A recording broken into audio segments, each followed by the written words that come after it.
Data AI Conference 2025. Цахим үеийнх нь сошиалын шилжилтийн үед хэмэл уюухан бол тэргүүлэх чиглэлтэй байна. 2025 оны Монгол улсын төр, улсын хурал бодлогын хувьд хэмэл уюуханы стратегийг яаралтай батлах ёстой.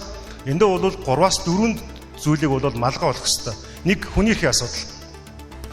Монгол улсад хүн амьд явах эрүүл аюулгүй орчинд амьдрах эрхийн эдлэгт нь бүх талаар энэ хэмэл уюуханы бодомж бололцоонуудыг ашиглах ёстой.